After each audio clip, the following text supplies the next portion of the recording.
In a quiet mountain village, far from the noise of the cities, there lived a humble young man named Isamu.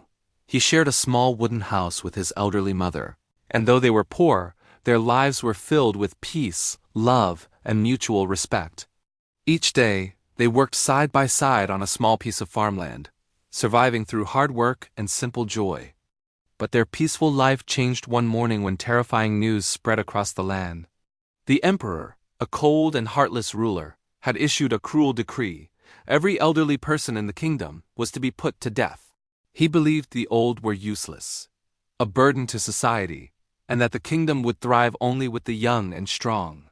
Fear and sorrow swept through every village. No one dared to oppose the emperor. But for Isamu, the decree felt like a death sentence upon his soul. His mother was not just his family, she was his guiding light, the reason he kept going through life's hardships. He could not imagine living without her. After a long sleepless night, Isamu made his decision. He would save his mother, no matter what it cost him. Before sunrise, he lifted her frail body onto his back and began to climb the mountain, heading toward an abandoned hut he remembered from his childhood. The path was steep and rocky, and every step felt heavier than the last. As they climbed, Isamu didn't realize that his mother was quietly breaking small branches and dropping them along the trail. She knew her son might lose his way when returning alone. When they finally reached the hut, Isamu gently laid her down on a bed of leaves, making sure she was warm and comfortable. As he prepared to leave, tears filled his eyes. His mother took his hand and whispered softly, "My dear son, follow the branches I left along the way. They will guide you safely back home." At that moment, Isamu saw her bruised and bleeding hands scratched from breaking branches. Even in pain, she had thought only of him. Overwhelmed, Isamu fell to his knees and wept. Leaving her behind was the hardest thing he had ever done, but it was their only chance to survive. From that day forward, Isamu made the dangerous journey up the mountain every single day, bringing food and supplies to his mother while continuing to work the fields in the village. He lived in constant fear of discovery, but never once thought of giving up. One day, a new decree came from the emperor. All villagers must produce a rope made from ashes. The task seemed impossible. No one knew how to do it, and despair spread across the land. When Isamu visited his mother that evening, he told her about the challenge. After thinking quietly for a moment, she smiled and said, "Make a rope from straw first, my son. Then place it on a flat stone and burn it slowly on a windless night. The straw will burn away, but the ashes will remain in the shape of the rope." Following her instructions, Isamu did exactly as she said, and it worked perfectly.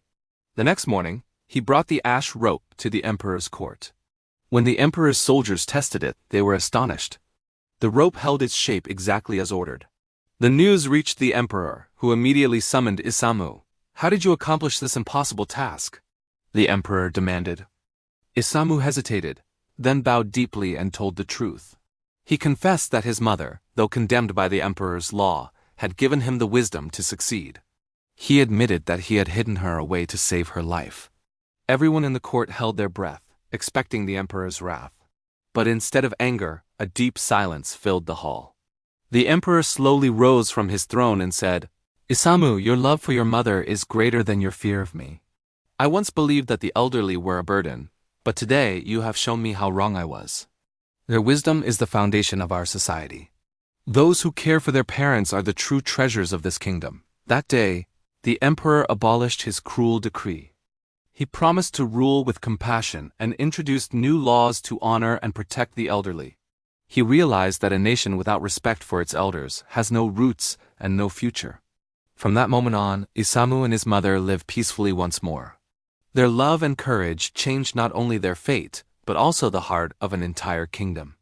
Moral of the story: life's true purpose isn't in power, wealth, or status. It lies in love, respect, and gratitude toward those who have cared for us. Cherish the people around you, especially your parents and elders. Their wisdom can guide you through even the darkest times.